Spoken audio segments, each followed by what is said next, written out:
Go. Hello, everybody, and welcome to the More You Noble Sports Podcast. Thank you so much for joining us. I am Mike Noble, and joined here across from me in a jail cell where he was given one call, evidently, is my co-host Caleb Noble. I'm not across from you anymore. You can't say that because I'm like across you the are stage. you are here, but it does appear that you were about to be interrogated over something you did last night. No, I just didn't. I've been here for barely 32 hours. I haven't had time to do everything. I've bought a bunch of boxes over here that you're not seeing. Luckily, I moved them all off the bed, so you're welcome. All right, good job, well done. All right, we're very proud of you. With that being said, Cardinals are rolling into Wrigley, and 6-game win streak, double sweep against the Rockies. Well, 7-game win streak. My apologies. 7-game win streak, double sweep. It feels like July last year, only this year feels completely different. So it really doesn't feel like last year. July last year was also really bad. I meant August last year. The 17-game the 17-game winning streak is what I meant, not July. Yeah, it's September. But yeah. Yeah, I mean I don't know. I mean, they feel really complete right now. The best thing about what they're doing is they're winning in multiple ways. They're not winning because they outslug and out-homer everyone every night. They're not winning because they're just manufacturing runs every night or because their pitchers are going 8 and shutting people out every night. Like they win in every different way. It seems like a different way every night. Yeah, and obviously we talked about it on Sunday or Monday, whenever we did our last podcast, about the Albert Magic on Sunday against the Brewers. It's continuing. It hasn't stopped. The Pujols magic is unbelievable. Since the All-Star break, he had a distraction there. Leads baseball in batting average and OPS. Yeah, I mean it's limited at bat, so there is that caveat. But lately he's playing he's in that bat every day because there's a lefty that comes in, and I love the way that they're using him. They're not overexposing him. I guess too much they have sometimes, but not often. And he just seems like he's revitalized and ready to be with the team, and really wants to win. Unlike our other legend that's retiring. Well, let's relax. No, I think we gave him a little bit of a pass last time for Yachty. This time is unacceptable, I think. I understand that. I mean, I also understand the look, maybe he asked for this a while back. We don't know. There's probably a lot of internal conversations that we're not privy to. But I don't know. I don't know that. There's a report that came out that said that they were surprised that he asked to be away this weekend. Yeah, I was surprised as well. Hey, it worked out. Kisner, had a big day yesterday, but that's not the point. I mean, you missed 47 games, then you come back and you can tell the difference in the rotation. And then you just take another 2-game break to go watch your basketball team. I have some questions there. It's not my job to judge what he's doing or what the organization is doing with Yachty. It does seem like he at times is maybe elsewhere with his mind. And if so, he's 42, you're 41 years old, whatever he is. 40, I don't even know how old he is. He's 40. Yeah. So yeah, I mean that's fine. Kind of sucks that he missed his own recognition day in Arizona. If the team was okay with it, they wouldn't have not paid him for it. He didn't get any money for the last 3 games. Right. 2 games. Right. That's to me. It's why? What are you doing? You're going to go watch a basketball game because you own the team. Yeah. They did win the championship. I don't care. In a Puerto Rican basketball league that I could win a championship in. That's not true. Well, sorry, Puerto Rican basketball players. It's not. I've seen your jumper. You could not. No, I couldn't. Yeah, I would not make a team. But I just don't. I don't know. I mean, if you wanted to retire last year, then retire. What do you? I mean, you've missed how many games now? He missed 47 from June 5th, from June 15th to August 2nd. He missed 47. Just to me, it's it wasn't even with the team. Why was he even here on Friday? Right. I don't know. I don't know those answers. That's why I'm saying I don't like to go ahead and judge too much. But it does. Like I said, I tweeted last night. I have a lot of questions, and that's fair. I have a lot of questions. There's not. I mean, he answered all the questions. He posted himself there.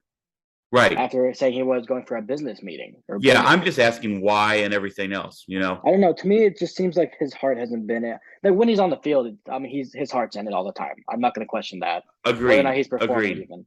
But it just, I don't know. It just seems like for a guy that for 20 years now, we've heard first at the field, last to leave, works his ass off. No one works harder. Right. It's just so out of character for him to be missing these games. I agree. And just to me, and this is a different situation, But just like to me, it was weird and out of character and surprising when Nolan and Goldie were not able to go to Toronto because you know how much those guys care about being with the team and helping them win every day. So to me, Right. it's less about, I guess, being angry with him as it is like confused that he's doing this in his last year while Albert and Wayno are probably there wanting him to be there with them. It's just weird to me. I don't know. Yeah, I agree. Like I said, I'm sure there's stuff behind the closed doors that like we're not privy to, but it is a bizarre situation again, and this isn't the first time. I mean, this is the third. I mean, about a guy who missed a lot of camp, came in essentially definitely overweight. Then you have the 47 game absence, and I understand people go rehab somewhere else. I completely understand that. 47 games is a long, long time just to be in Puerto Rico, It's not and even then you just come that. back. It was the Wayno comments about basically saying we need you back now. Like while your Correct. team's floundering and your young catchers are struggling. And he's Correct. just gone. Like it wasn't the team was equally as frustrated as the fans. So it wasn't an overreaction because of something we don't know. That's not what it was. Right. Right. At least Agreed. that's If what I we was my have a take. couple glitches, folks, bear with us. We told you there could be. Yeah, you had a little lag there, dude. Did If I? we have a little couple glitches, that's okay. It's on our end. We're gonna figure all that out. Hey, we told you there's gonna be a couple hiccups here and there, but we're pretty excited to be able to do this. It's good to see you. Yeah. Yeah, I saw you yesterday. Could have lasted a couple more days. It would have been fine. It's good for everyone else to see you. Yeah, I guess. All right, all right. Cool moment. Albert hits the home run, gets a standing over or gets a curtain call, sort of like he did here in St. Louis when he was with the Angels. Yeah, he didn't come out for it though. No, he didn't. He didn't. He did. Also, very cool moment. Gorman's got 300 to 500 people in the stands yesterday. They pinch hit for Albert, who's 4-4, 4-for-4. Gorman, a hometown boy from out there, gets booed. But how cool to get a hit in front of all of your family right there. That was a pretty awesome moment. I think even some of his family might have been booing. Everyone wanted to see Albert get that fifth hit today, yesterday. But yeah, awesome Gorman said he moment was for pretty him. surprised. Yeah, That he was Gorman said he was hitting. pretty surprised. He was hitting or getting booed. No, that he got to hit. They didn't let Albert hit. Yeah, I was hoping they were. He wanted to, Ollie's gone with the strategy of we want to put games away when we can and use your power when you can use it. And you want Gorman to be able to get one there and maybe put the game out of reach. He only got a single, but it led to more. But Albert could get a single in that situation, sure. But you look at the upside of Gorman, getting a hanging curveball and taking it out, Right. and then you're up by 2. Yep. 3, whatever it was at the time. Albert also adds another one. We talked about this last time. He just keeps adding to those check marks of first player over 42 with 2 homers and 4 hits in a game. I think every time he keeps doing something. What, 692 now? Yep, 692. And so 4 away from A-Rod and 8 away. Look, when the season started, no way did I think he had a shot at 700. He legitimately has a shot at 700. Yeah, we said if he had 2 over the weekend, we thought he had a chance, and he had 2 over the weekend, so here he is. But I think the coolest thing he did over the weekend, outside of the homers, was he passed Stan Musial for second all time in total bases, and he's still like 300 or 400 behind Hank Aaron because that guy I don't know how he was as good as he was, but yes, yeah, it was also his interview after was cool about how much Stan Musial meant to him and all of that stuff. But yeah, he's incredible. I don't know how he's doing this. It makes no sense. Yeah, what a game today. Like, Q didn't have his best stuff, obviously. CB Buckner is a terrible umpire, but I'm not going to he was bad again today. He's bad every time he's behind the plate, but it wasn't CB Buckner's fault. Q just didn't you could tell he just didn't have. I don't know if that's a Kisner. I don't know. Like, everybody on Twitter wanted to blame Kisner. I'm not going to do that. You still have to throw your pitches and locate them. I do understand the idea. There were I know a few you're he probably going to talk about located that he didn't get called because of. I'm sorry, I was talking what? Sorry, there were a few he did locate that Kisner did not catch well, and they were balls. Yeah, agreed. And that's what I was going to say. I know you're probably going to talk about how the framing aspect, Yachty, obviously one of the best framers of all time, no doubt about it. And Kisner does struggle there. Yeah, I think Yachty's the best low strike framer of all time. Yeah, I don't think it's close. I don't know if there's numbers to quantify there that, is. But the eye test tells me you're right. There is numbers to quantify. They have their own numbers, but he leads the league like almost every year. There is numbers, or there are numbers. There are numbers. There we go. Probably the correct way. Yeah, it's whatever. He wasn't great today. I was kind of worried about the start anyway. I don't really know why. I just felt like that Arizona's lineup right-handed. Marte's way better right-handed, and Luke Lowe can hit lefties really well, and so can Carson Kelly, who was leading off, which is just really odd. But I was kind of worried, and I just felt like he was due for maybe a clunker because he is a really good and sturdy pitcher, but he's not a guy that's going to give you 1 or 2 earned runs every single game. Agreed.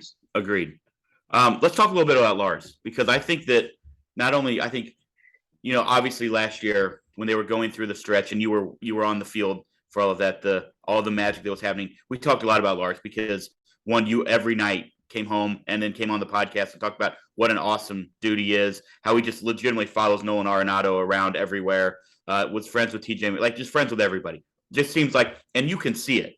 I mean, you can see it. And when he struggled to start the season, I think a lot of people, maybe even us included, were like, oh no, like last year was maybe, you never know when guys come up and have a lot of success. Do they have the staying power? And he struggled, got sent down. Then obviously had a couple things here and there, but he's always been a spark plug. But he is the leadoff guy that this team has needed, especially versus right-handed pitching for years, maybe. Yeah, him and Donnie, like you could argue either one could be up there, but what he's doing is incredible. He's walked 8-9 times in the last 6 games he started. He's getting on base 3 or 4 times a game every single night. Agreed. He was on base 5 times yesterday. He was on base 3 times today, I believe. 3 or 4 maybe. I don't know which one. But 990, he's been 991 OPS post All-Star break. Yeah, and to have a guy that can take those at bats, take the close pitches, and then on 3-1 and for a leadoff batter to be able to hit the ball out like he did. Like when was the last time we had that, Carpenter? Yeah, absolutely. That's absolutely the last time we had that. So to have a guy that can do, and obviously there is a chance that he slumps because it happens to young guys. But it seems like his style of play, we can't really slump that style of play. It's just pretty rock solid. Had a fantastic weekend, and he's just like I said. If you want to hit him ninth against lefties, fine, that's great, and let DC lead off. And then against righties, move him up to that leadoff spot. But once again today, Donovan has another hit. 2 of them. 2 hits. Sorry, yeah, I was getting ready to correct myself. He just needs to play. We've talked about it ad nauseum. He needs to play more against right-handed pitching, I believe, and left-handed pitching. That's an argument that I don't know that we're going to win. I'm not arguing against it. I mean, he has a better OPS against lefties than righties, and a better OPS against lefties than either Paul DeJong or Tommy Edman. Okay, I say that it might not be better after today when he had 2 hits because it was very close. Right, but I get what you're saying though. He's definitely Paul DeJong. I mean, he had a really cool moment this weekend. I just don't think he's an everyday player, I guess, is where I want to go with that. He's really good, and you can make him a really good role player and pick your spots against pitchers that his swing plays well too, like all he does with everyone else. But I just do not understand the idea that you need to have him in the lineup every single day. I don't get it. It does feel like he is great when you can use him in places that he can be incredibly successful. Now, that sounds like, well, duh, Captain Obvious. But it does appear like that is the great role for him. Get him against a pitcher that he can have a lot of success against. And when it's a guy who can go up high with a high velocity fastball, he's not going to hit it. No. And to me, like Ollie's so good with that, with everybody else about getting them in spots to be successful. For me, like the number one guy in this entire organization to try and do something like that with is probably Paul DeJong. So the fact that he's the one that's not doing it with is shocking to me, honestly. And maybe they will start. I agree. The Chicago series, having 5 games in 4 days, they'll start. It just seems to me like they're trying to. I don't know. And I wanted him to be pinch hit for yesterday, and he had that massive grand slam, which was obviously an awesome moment. But I feel like there's so many times where he's up, and you're like Donovan and Gorman have a much better chance of success here, and then it's him. And I get it because you want that guy to be good, and his argument will always be when Paul DeJong is good. We don't have another shortstop that can do what he can do. And that's true. But it is. If he's not going well, then you can't just keep saying that. Would it surprise you to hear that Albert has 30 more at-bats against right-handers than lefties? No, because there was a stretch there where he had to play because no one else was performing. Right. And he was giving it's very interesting. You look against righties, he's got 4 home runs, 14 RBIs, 9 home runs, and 23 RBIs in 84 plate appearances. I think it would surprise me a little more if we didn't kill lefties as much as we did. I would like to know the stats of how deep lefties on average starting left-handed pitching go into the game. Like probably 5 innings or less. So then you got the rest of that game where we might be up a ton and he's just getting at bats for righties. So there's stuff like that. Probably should look that up this week. Yeah, probably. That's hard to look up. I don't know how to do that.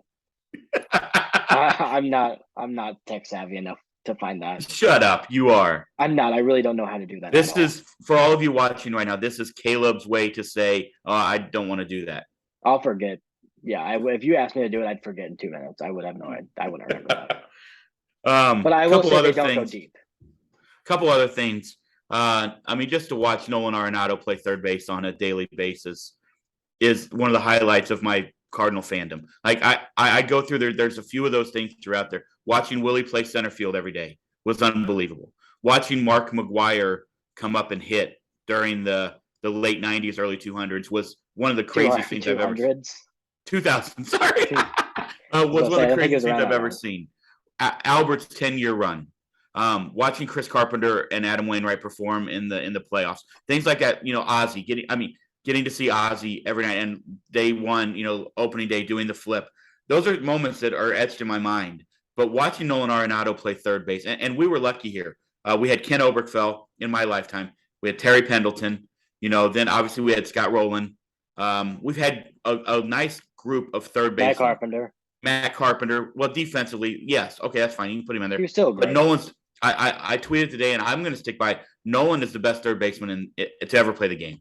Yeah, I agree. And we also shout out to David Freese. He had some special moments as well. But do what? Say that again. I'm sorry. I said shout out to David Freese. He had some special moments as well. Oh, absolutely. Yeah. Shoot, I did not mean to slide David Freese on that one at all. Yeah, I never saw Mike Schmidt play, so I can't speak to how good he was and how his defense played.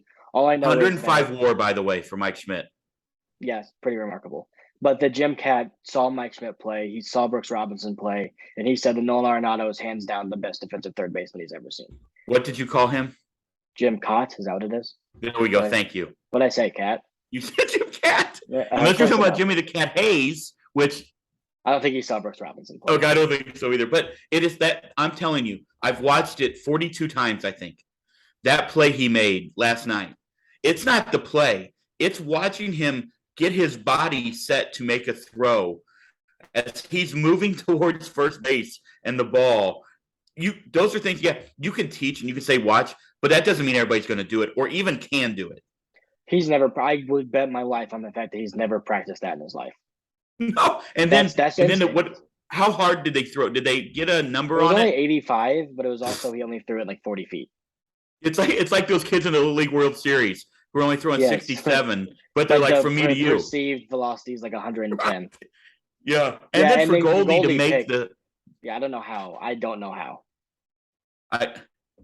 When we had Roland, we had Burt at first, and Albert was a very good first baseman. He's not multi-time Gold Glover. Very, very good. Right. When we had Oberkfell at third, we had Keith Hernandez, maybe the best defensive first baseman of all time. Close. But and then obviously when we had Pendleton, I guess Jack Clark, and those kind of guys were over there. But what I've seen with Nolan and Goldie, it's special, guys. For you, those of you Cardinal fans, enjoy every game. This is unbelievable. That he's making plays that I just can't get over. It's every night. Yeah, Adam Wainwright had a 3-paragraph long Twitter thread under the MLB's post. Are you having trouble talking? Blink twice if you're in danger.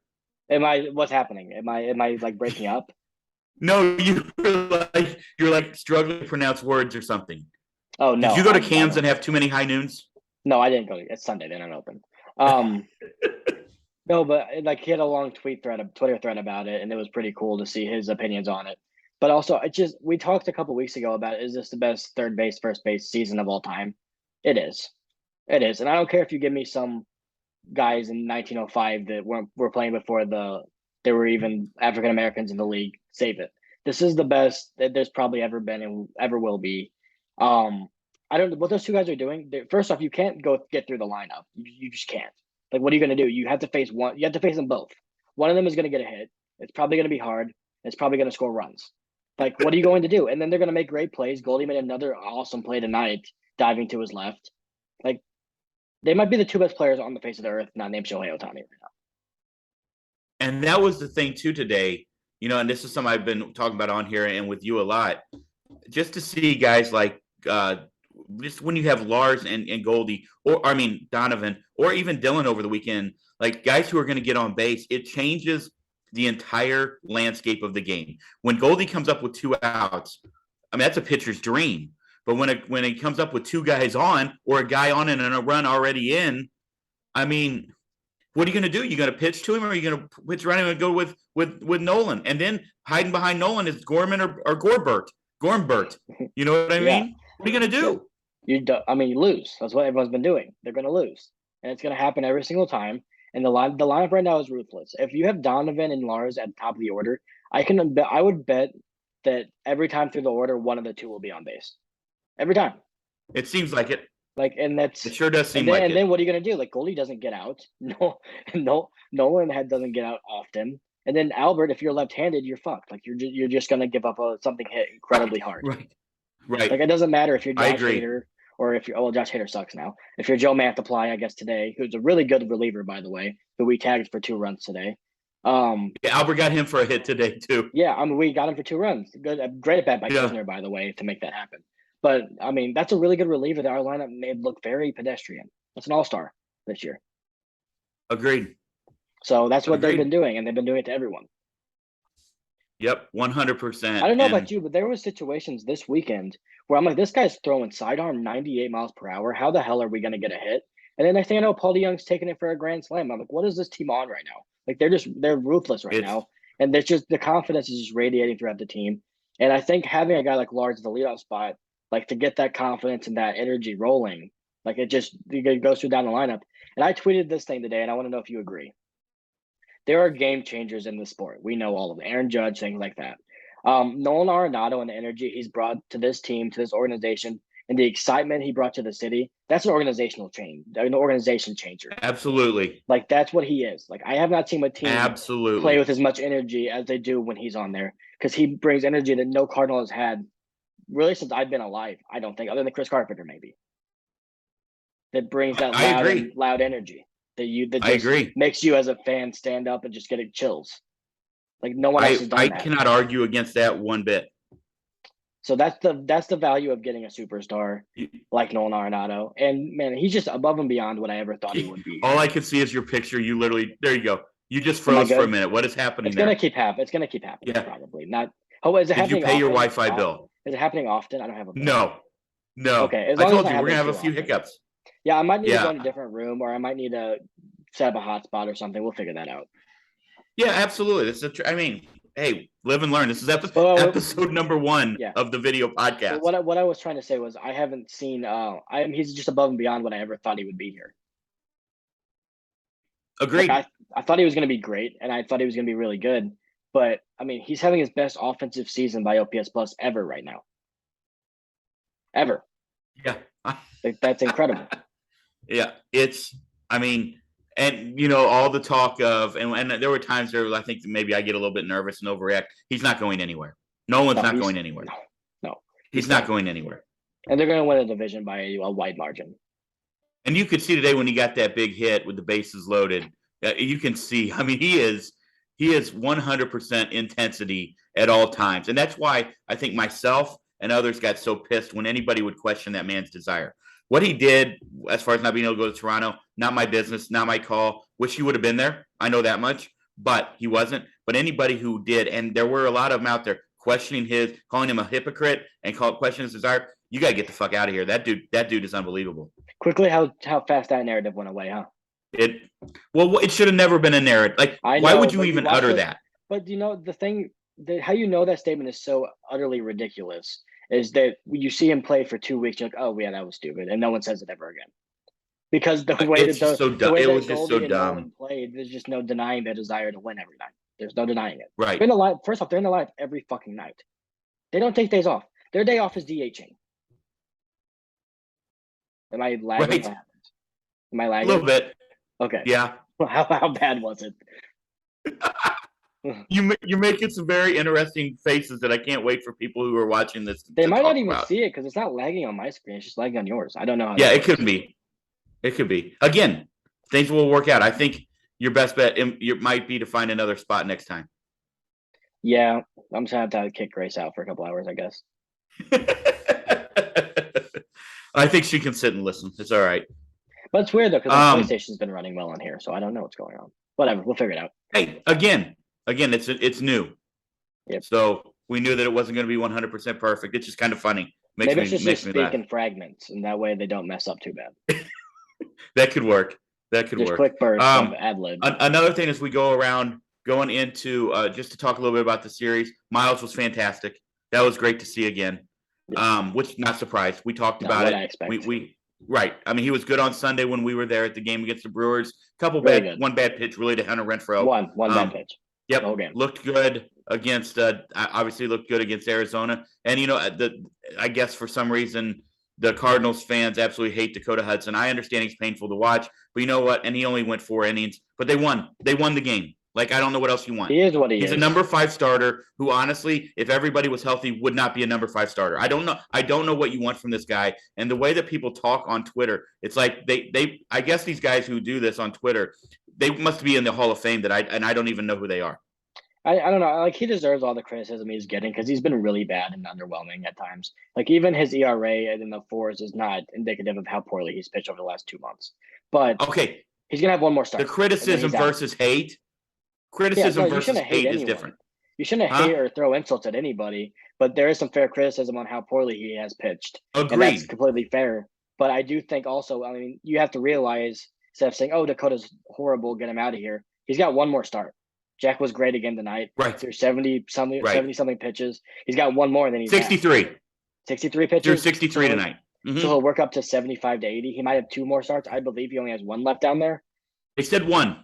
1, yeah, and then he's back. So, I mean, he'll take Dak's spot. He's right on. And Ollie's comments, which I guess you could say, well, Ollie's got to say that, but I don't know why he would say anything if it wasn't true, have been that the velocity 97, 98 he hit again today, 7 Ks, I think they had, 1 earned run. They said the velocity up, and Ollie said he looks unbelievable. Yeah, I mean, that's obviously great. I don't believe the velocity gun's down there just because they said he was throwing 98 last time, and he came up throwing 92. But, right. Yeah, he looks good from like 7 strikeouts and 4 innings. I'll take that. That's for sure. Also, thing that we didn't say, Goldie now leads Major League Baseball in OPS. Yeah, Aaron Judge has fallen off a cliff lately, it seems like. Along with the Yankees. Also, Dad, there's a Triple Crown watch going on here.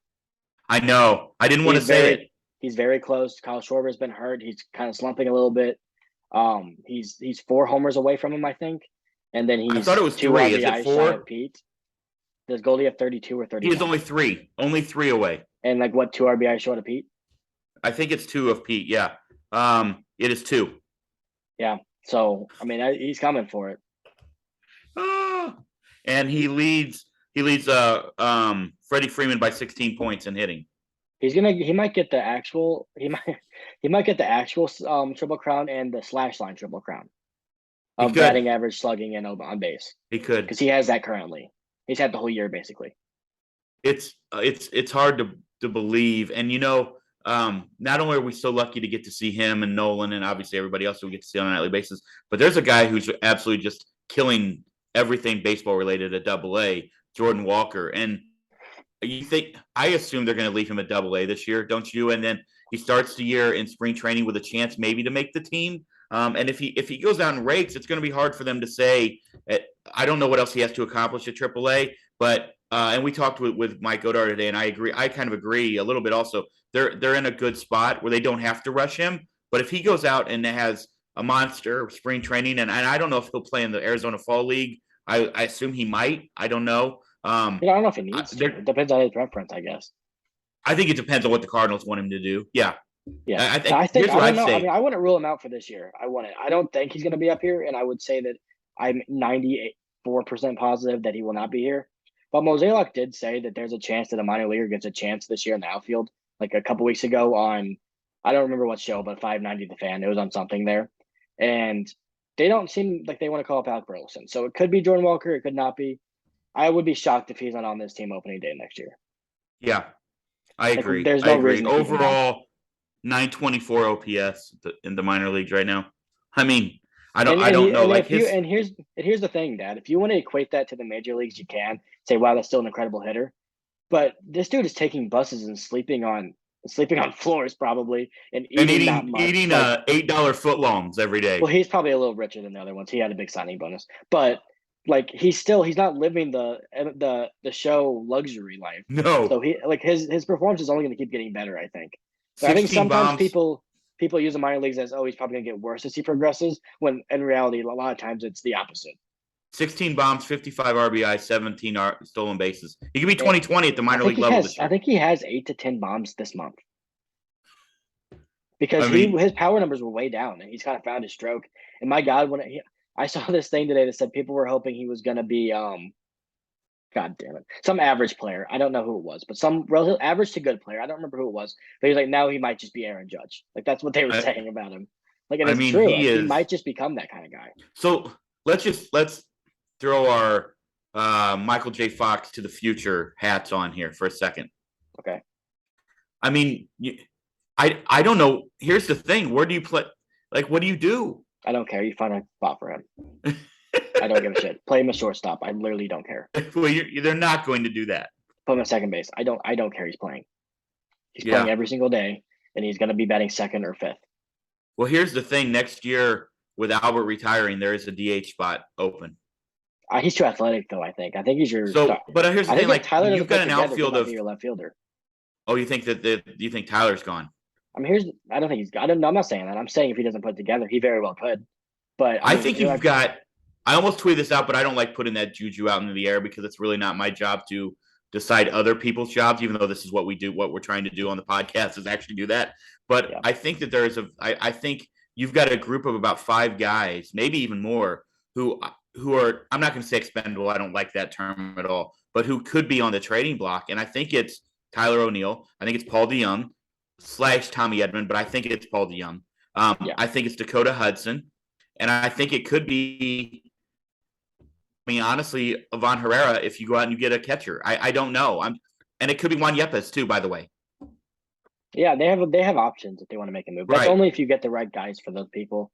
Like, you're obviously not looking to move. Oh, absolutely. I'm not a star. I think I don't know. I mean, Jordan Walker's so good. You just find a spot for him to play. I mean, he can play every corner position. He's been playing center field. If that means Dylan Carlson maybe is really truly going to just be against left-handed pitching if he doesn't start to figure it out against righties. And you put Jordan Walker in center field against right-handed pitching and put him somewhere else against lefties. Like, they have so much versatility and flexibility. Absolutely. That their team's just not going to be one-dimensional. It's just not. Like, they're going to have so many options. That's why I don't love the idea of going on and being willing, like not willing, but over willing to move some of these guys because you just don't need to. Like, you have all the guys right now. You let Ollie, who's a great manager in my opinion, make the choices and put these all 26 of your best players out there. Agreed. Let him choose who plays every day.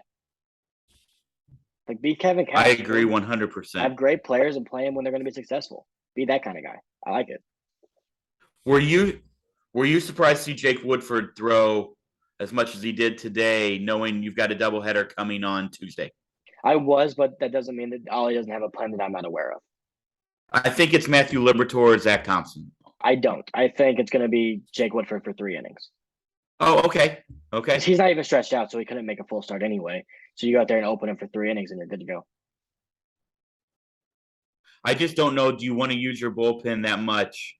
I just don't know. I don't know. Play it, but I mean, I don't know. I mean, here's the thing: if you have Palante and Woodford, that's 6 or 7 innings right there. Yeah, but if you use Palante for 3, when do you lose him for then you don't use him Monday or Wednesday? Do you know? Yeah, it just you'll see how the game goes, I guess. But Zach, I mean, here's the thing, Dad. That's gonna be intriguing to see. Do you have confidence that in a day game at Wrigley Field, the Liberatore gives you more than 3 anyway? Because I don't. No, that's what I was actually going to follow up and say. So give a good 3 innings and then get out. Right. That's what I care about. Give me a good. Well, you have the extra player for the doubleheader on Tuesday, so it'll be interesting to see what they do there. Helsley will be back, right? Helsley will be back tomorrow. Mm-hmm. And keep JoJo, dude. He looked electric last night. Keep JoJo up here. I wouldn't even. I agree. Activate Helsley. He looked great. I would consider saying that. Well, who do you send down? Thompson, packing on. Yeah. For Zach Thompson.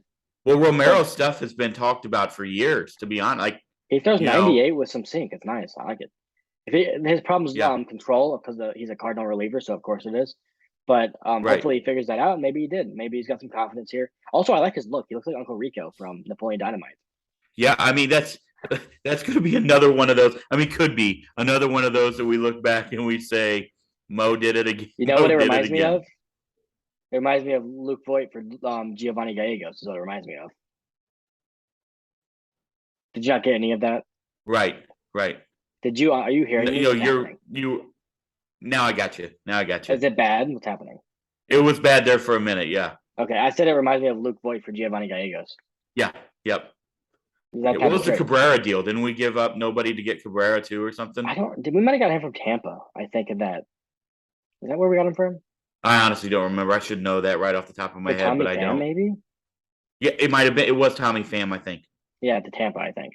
Yeah, that seems right. Pham's actually been really good in Boston lately. So He's on fire. Good for him. yeah. I Okay. like him. I still like him a little bit. One other thing I think that we need to address before we go a little bit around the league. I know you want to go through some things around the league, and I know you want to also go through new segment alert. You're going to have our star of the week for the Cardinals, right?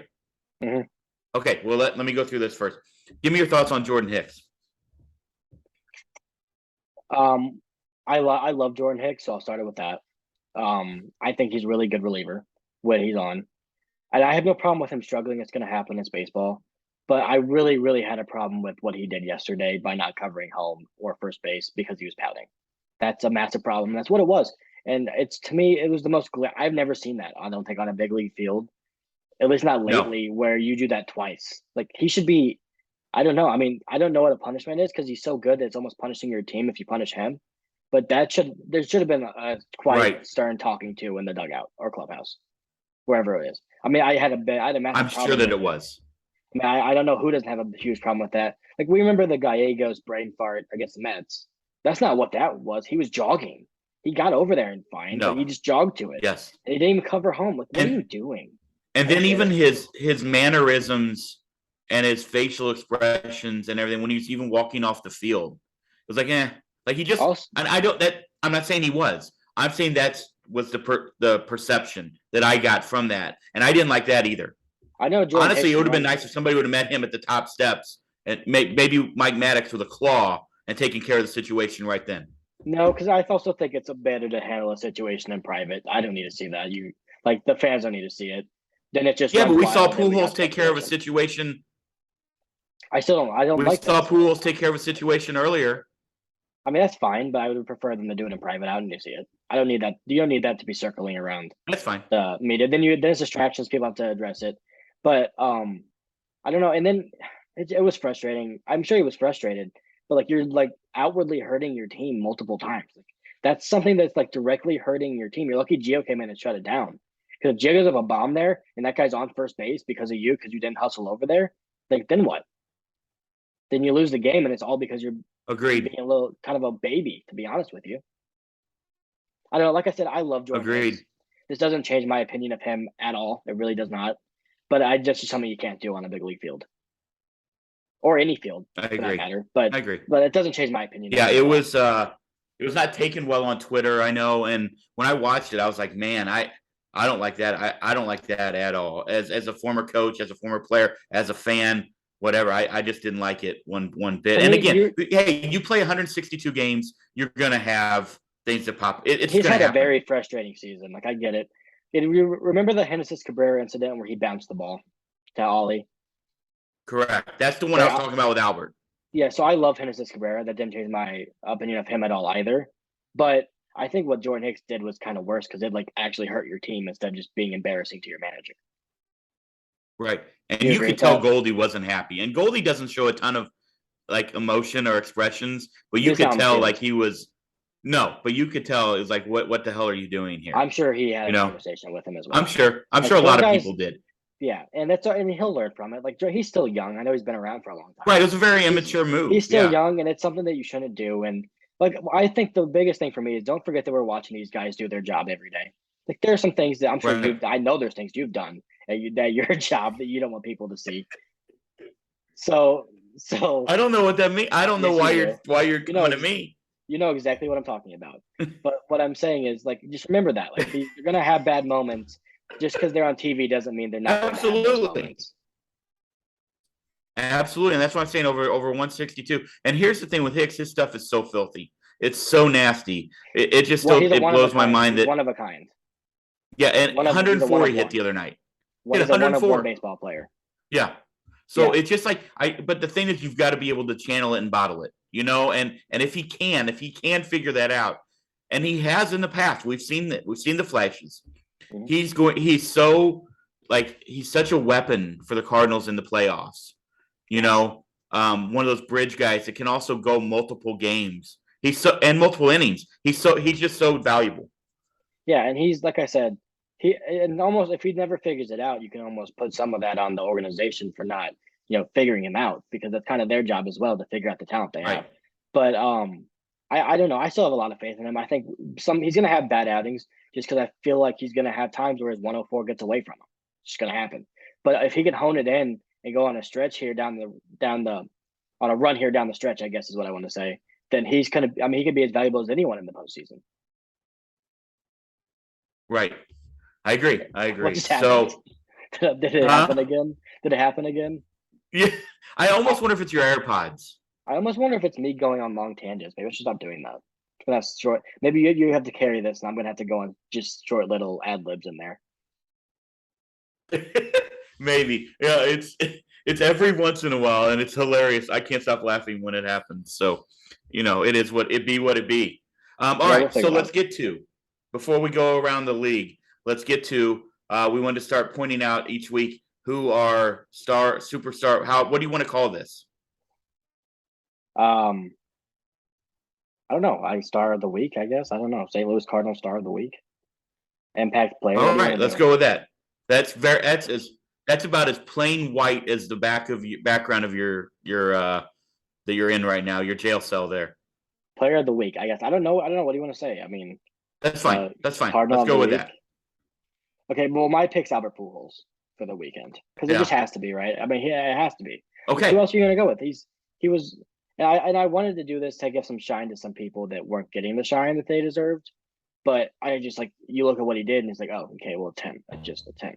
I mean, he had 4 hits yesterday, followed up by a hit today, and obviously 2 home runs. That is single off the wall and it got thrown out stealing a base. So that's 2022 Albert Pujols for you. But that was hilarious. For me, the thing that I liked the most about his performance yesterday, other than his numbers and how special it was, to be honest with you, I fell asleep during his second home run. I was so tired from moving in. And then I saw the first one. And then I woke up to your text that said he's unreal. I was like, no fucking way he did it again. And I looked and I was like, the score changed. So it must be someone did something. But was the fact that he knows he's prideful. Like, he knows how great he is of a player. But for him to be on the top step and before that helping Nolan Gorman, saying, you're hitting for me. Here's what this guy throws. Here's what you need to look for. And then to be on this top step doing the pepper shaker, the pepper grinder for Gorman after he got that hit. Like, that's the coolest thing to me. And just for me, it's just so special for me to be able to watch him. It's like I'm 10 again, like to be able to watch him doing what he's doing. And really, honestly, like, we never saw the Albert Pujols in Anaheim. We didn't have to see that. We weren't, tortured with the Albert Pujols downfall. All we've seen is him being great at the sport, and for him to continue, for him to come back and still be great at the sport again, it's just he gets the player of the week. He might get it every week for what he did. He's also going to get the National League Player of the Week, by the way. Yes, and I didn't even talk about the Colorado series just because I feel like we already talked about that, didn't we? But I mean, he was incredible. Agreed. Anybody from around the league you want to point out this week? Anything you want to talk about before we go kind of look at the standings and we get the power rankings before we get out of here? Players around? No, I don't have one that I have in mind. Did I say I was going to have a player in mind around the league? No. I just was asking if you had. I just asking if you had somebody off the top of your head. No, you didn't. You didn't. I don't know. I've had a busy. Hold on. Before we move to that, 5-game series at Wrigley, second 5-game series at Wrigley this year. How fucking dumb! Hey, the Cubs did us a favor, taking 2 or 3. Sorry, you're all right. No, you're good. You're good. The Cubs did us a favor, taking 2 of 3 from the Brewers over the weekend. 5 games up in first or in the Central, and it just seems like Wrigley is one of those weird places. I'm not joking when I say I was this close to taking your mom up there this week, and we just have so much to do here, and there's a lot going on, and we're getting ready to go to Louisville in a couple weeks. So I was going to go up and go to the day game on Tuesday, but obla di obla da. Does it surprise you that this is the first time we've had a 5 or more game lead in the Central since 2015? Yeah. Well, no, maybe not. I mean, you had the 3 years where we didn't make the playoffs, and then we were sort of, obviously we backed into it. I say backed into, that's not a fair assessment. No, it is fair. Okay, backed into it for a couple years. So, hey, it's good to be king right now. It's good to be Yeah. king. I mean, there's a legit possibility. I guess this is kind of where I wanted to go with around the league. That 3 of the 4 teams fighting, because I'll exclude Atlanta. The other 3 of the 4, the other 3 teams fighting for the wild card spots in the NL are all like dead, all of them. Right. The Phillies lost 2 of their best bullpen pieces, and they're playing hard. They blew a massive lead today. The Brewers stink. They're just not good. And the Padres, I don't know what's wrong with them, but they're just not getting going at all. Right. I The agree. Padres scare me a lot because there's a chance that they're going to be playing so poorly that they can go on a win streak and still get the 3rd wild card. And then they're just going to be red hot coming into play us, and that scares me. But for me, the Phillies and the Brewers, I think they're just going to have a downturn here, even if they get Harper back, because losing 2 of their bullpen guys and a Robertson blowing up today, not good. Not good at all. Yeah, agreed. There's something else I was going to say. It was right there. Oh, let's look at the Cubs series just for a minute. All right. We don't have to spend a ton of time because we'll talk about it later in the week. But tomorrow you've got Monty going. Mm-hmm. Right. I don't even care who the Braves are. Like wait, we do miss Steele, who threw a really good game, at least the first good 5 innings. I don't know how he ended up That today. means that means we miss an Albert Pujols start. Yeah. Yep. But you get Wayno, and will Wayno go Tuesday, I guess? Yeah, Wayno go Tuesday in one of the games. Mm-hmm. And then we'll see how they go with that third one. Yeah. So, I mean, I think Miles on Wednesday. Miles is on Wednesday, and then Thursday is going to be Quintana again, I would assume. So, wait, no. No, it won't be. No, it'll be Hudson. Oh, shit. Yeah. Okay. So the Kristen is kind of fair because that's how I feel when I see his name.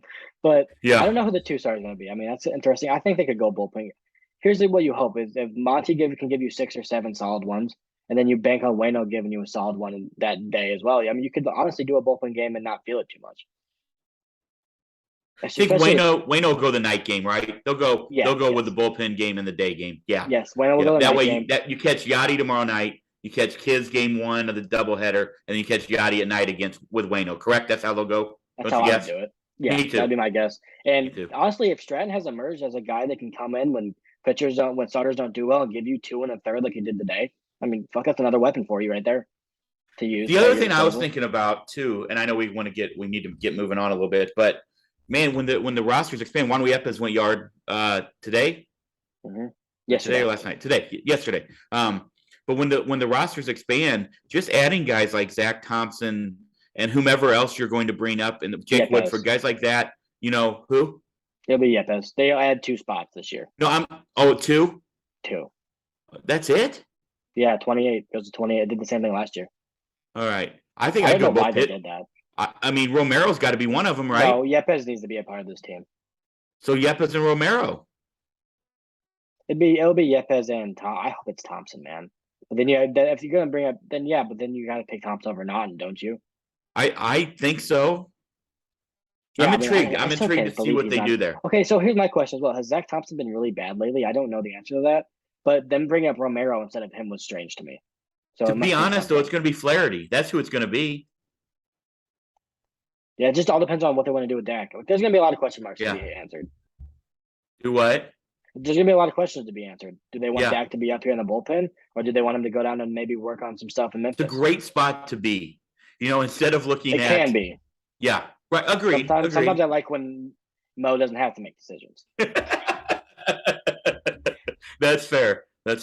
All right, let's just take a little look around the league, and then I'm going to go through power rankings, and we'll get out of here. Does that sound good? Or is there anything else you need to go over today? Bryce Harper's coming back, so yeah, on the look for that. Have they given a date? No, but he's hitting, so I would assume he'll be on a rehab soon. They're going to want to get him back by the weekend, I would think. I don't know. I mean, not next week. We'll see how it goes. His rehab could be relatively shortened because he doesn't have to go out there and play the field. So he'll probably just DH for 2 or 3 games and then be back. So obviously, I'm just excited for him to come back. I think whenever you get to the Padres and the power rankings, I want to talk a little bit about them. Yeah. But until then, I think we can wait until that happens. All right. I'm just taking a look around the league. Yankees still with the lead. You saw the Aaron Boone blow up in the press conference. I love that guy, by the way. So do I. It's so funny because one of the I think maybe the hardest job of being a major league manager is answering those stupid ass questions every night. And some of them are great questions. Don't get me wrong. No, they're fine questions. After a bad loss, the timing of it's horrible. Yes, and a bad. What do you want the guy to say? Like what? You know, it was sort What of he like said. the They clown wanted who what he asked said. Nick Castellanos if he heard the booze. Like what? What do you want him to say?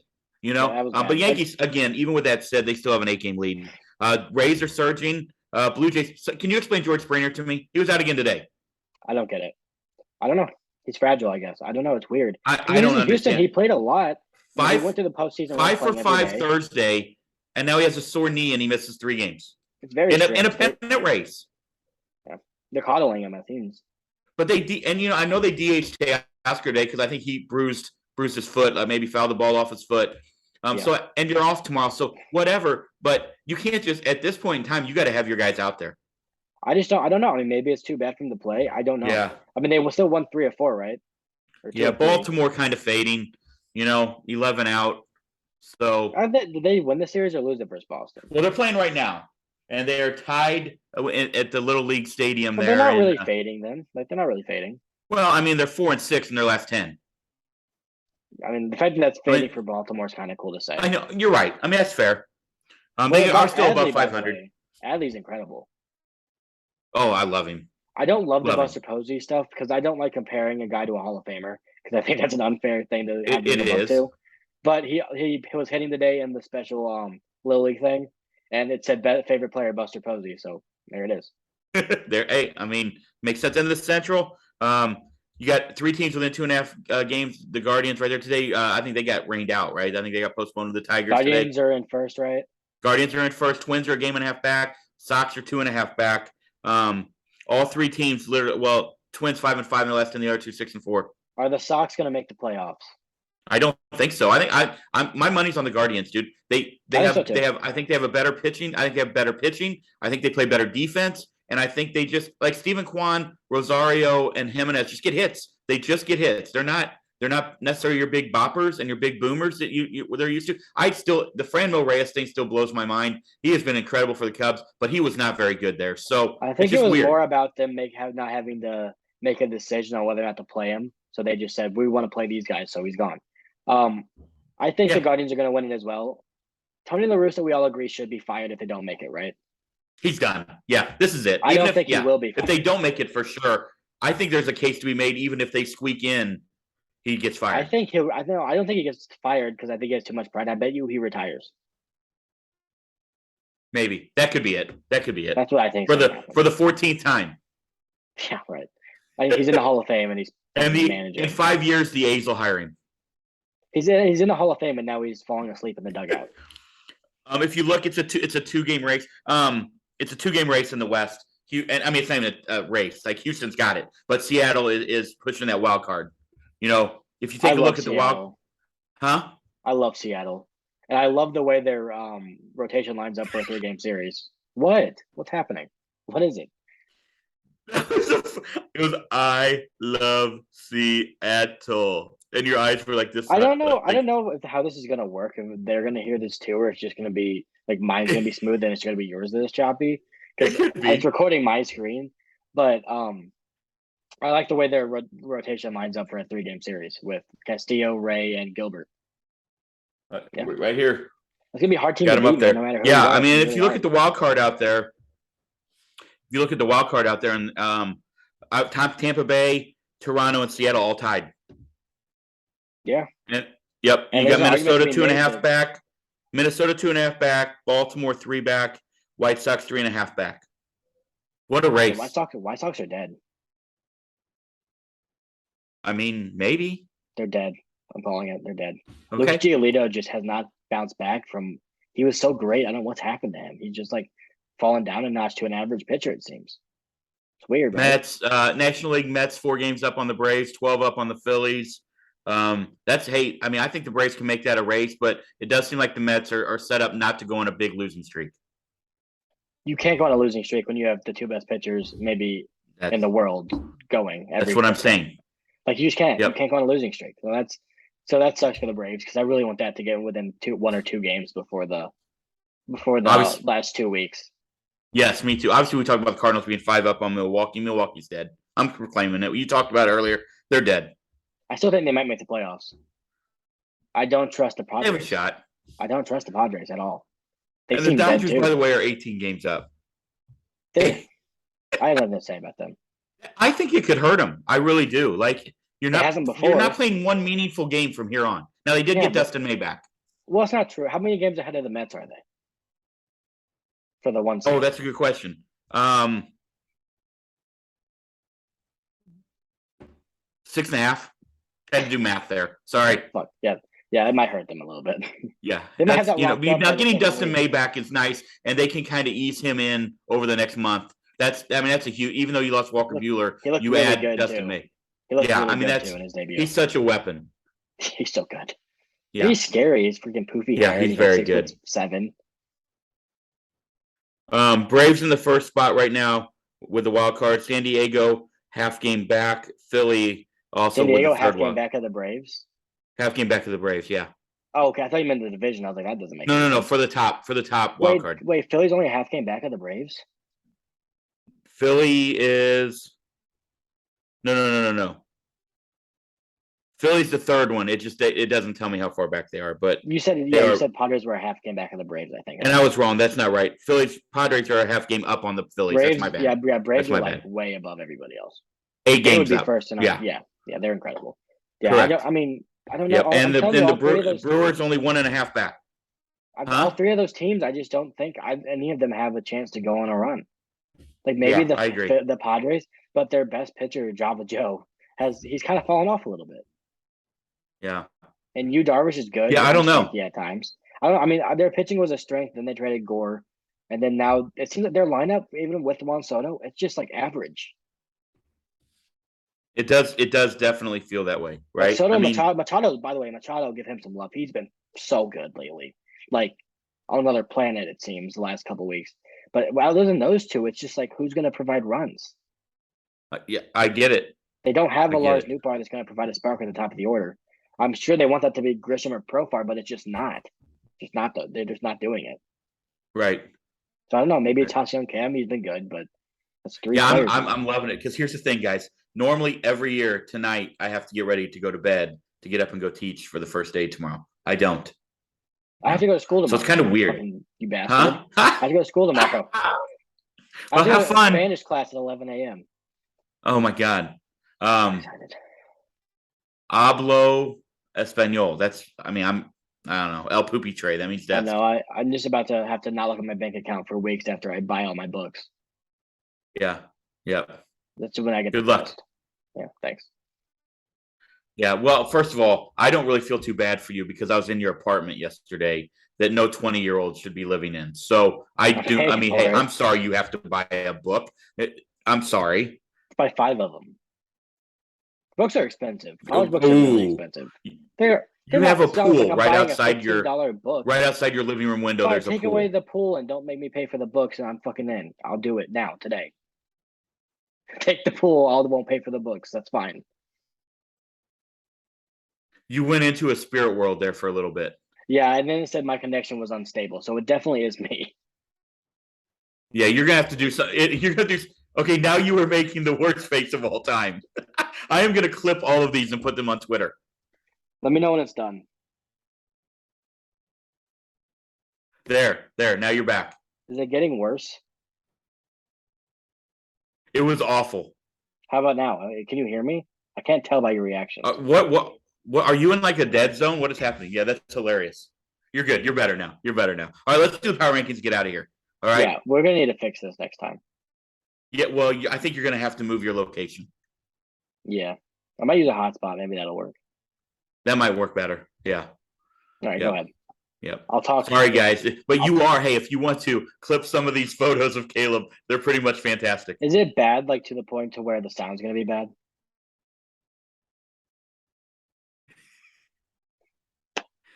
At times, yeah. I'm not talking anymore. Just go. See, is that what they're saying when they're holding the flashlight in your face right now?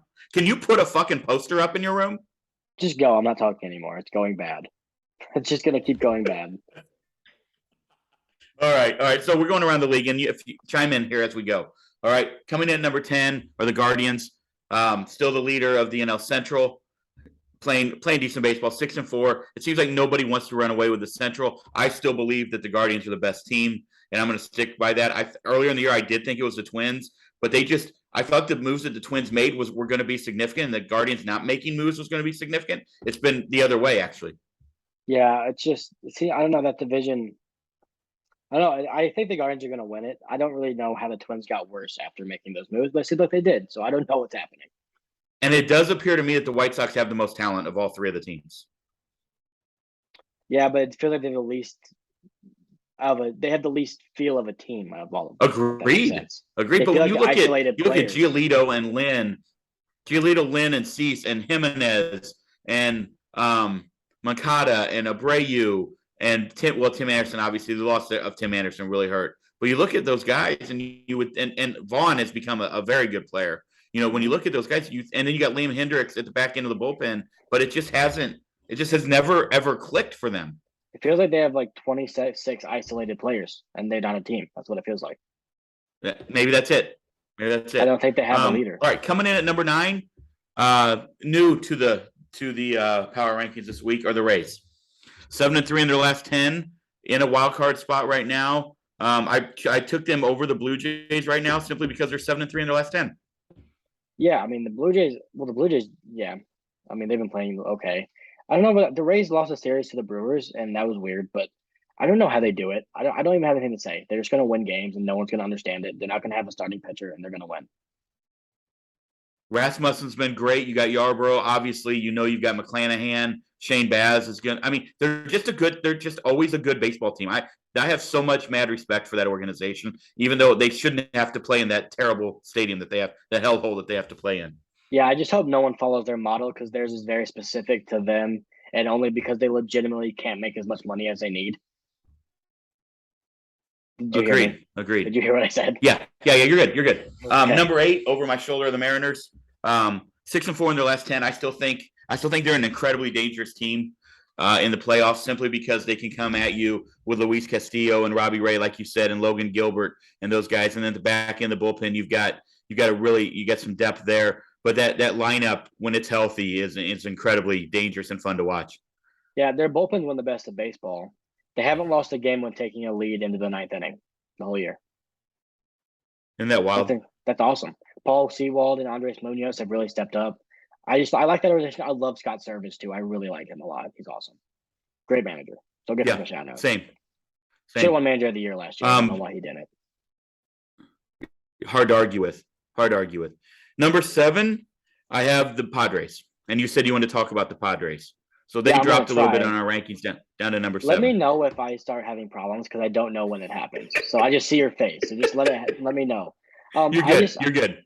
AJ Preller, I feel like he has kind of a shiny new toy mentality as a GM. And I just don't think that works. Like, I think that's my impression of it. Juan Soto's great. Blake Snell is great. Yu Darvish is great. Mike Clevenger is great. But when you bring all these guys, you just don't have a team. Like, you don't have a team field. When you look around and the guy next to your locker is different every 2 months because you keep getting new guys.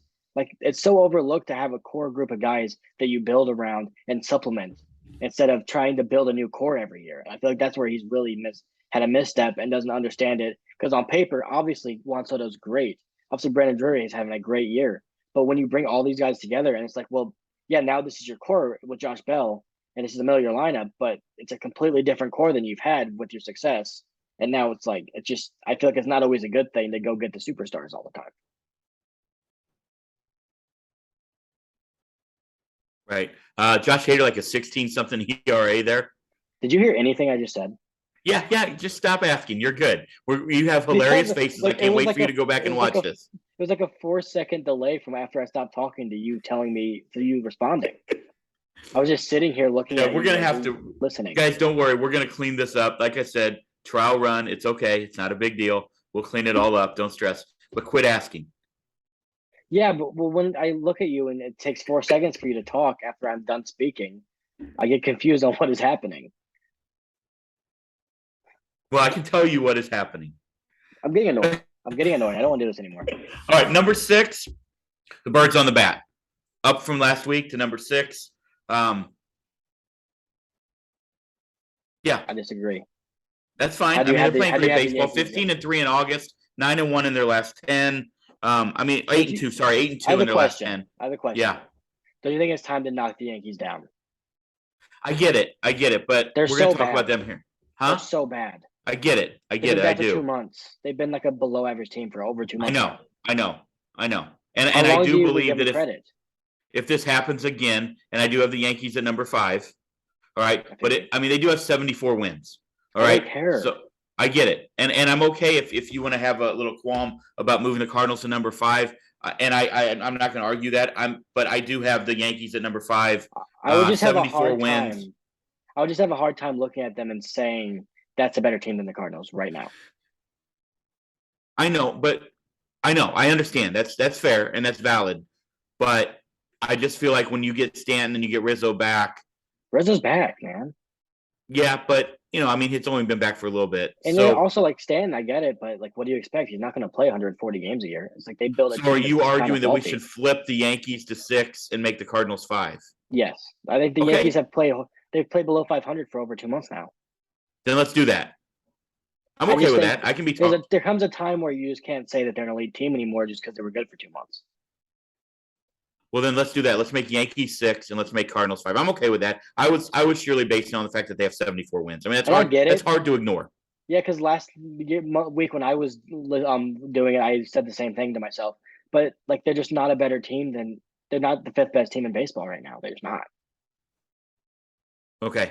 All right. It's just my opinion. I can go with that. Yeah, I can. If you obviously disagree, go we with can that. keep it. I just think that that's the way I'm looking at it now. They're just not the 5th best team in baseball now, and they haven't been for a while. Right. I got it. I got you. Number four. Before we get out of here, obviously, I got the Braves. Yep. I still think they're one of the most dangerous teams in baseball, 8-2 in their last 10, but they're still also behind the other 3. They're just not better than the other 3 teams right now. I'm not saying they don't end up there, but I think right now they're pretty firm in the number 4 spot. The only thing that worries me about them is Ronald Acuna Jr. not being himself. Because if you have Ronald 9 Acuna home runs Jr., this year. if you have him being himself, then you're the best team in baseball. And if you don't, then you're just a team like last year without the 3 guys that really helped you get there. Like, and the additions they made. I guess they still have Eddie, but they don't have Soler or Jock. So they really need him to step up. And he's been good in other areas. His OPS is still pretty good. But you need that dynamic guy that scares the shit out of everyone when he comes up to the plate, I think. Yep, I agree. Number three, the Mets. I mean, they're going to hang. They're hanging firm there. 6-4 in their last 10. But like you said, and like I said earlier, I just don't see them going through a prolonged slump when you can roll out DeGrom, Scherzer, Bassett, Walker, fill in the 5th. Right now, Carrasco. right? Walker's hurt right now. They're both hurt right now, right? Okay, yeah, and then Peterson. Yeah, and McGill when he's back, and they're not going to go through it. They just won't. And the 9th inning's a done deal every time because Edwin Diaz is so good. So I don't see it happening either. Yeah, Pilar has they're to right get there. Back though. He needs to get back to doing what he was doing.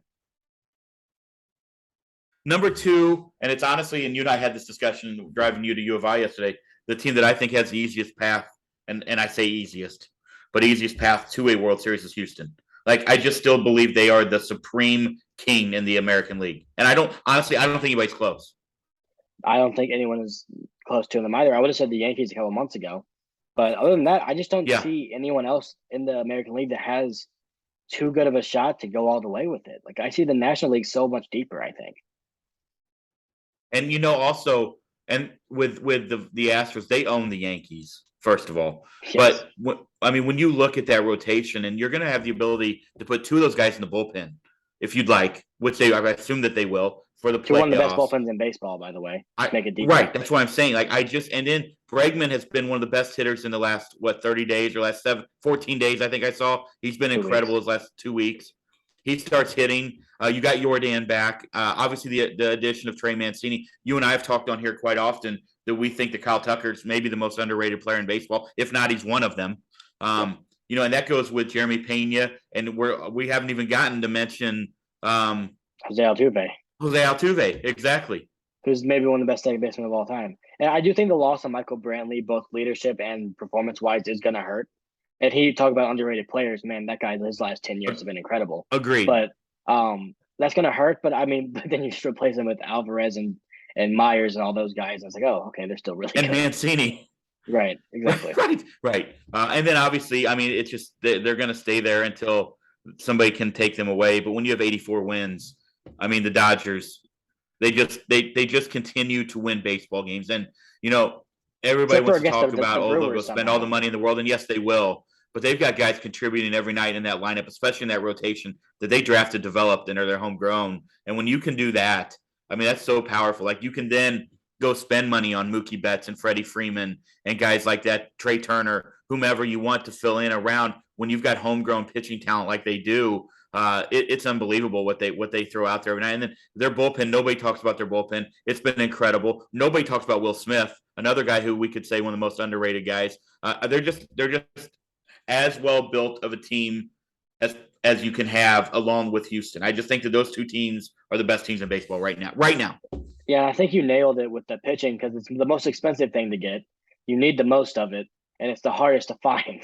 So the fact that they can just develop it for cheap all the time, Right. it just like that's the most valuable thing you can do. And when you can roll out a Walker Buehler, a Dustin May, a Julio Urias, all Brusdar Graterol, Bobby Miller's coming soon. Like all these guys in their Clayton farm Kershaw. system.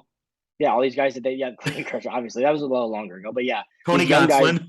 Yeah, the Right. controllable I'm just young saying, guys. another guy grown there in home. Yeah, and then when they go get a Tyler Anderson and Andrew Haney who are struggling, they can fix them. So it's like, yeah, I mean, their formula is pretty right. easy to see, very hard to follow. So their success is based off their pitching, in my opinion, completely.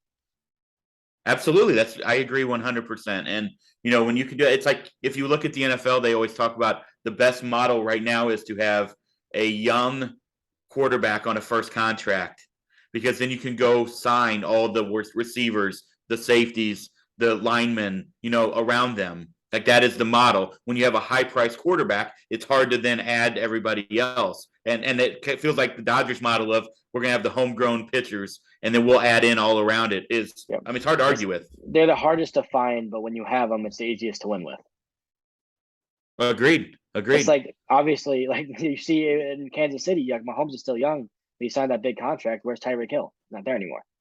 So that's right. I mean, that's what happens. Yep. It's the same thing with the Dodgers. They just keep recycling them. They keep recycling the Patrick Mahomes is in the rotation. And even when Tyreek was there, they did obviously win a Super Bowl. So they went to 3. Every year we've heard who is the number 2 wide receiver going to be.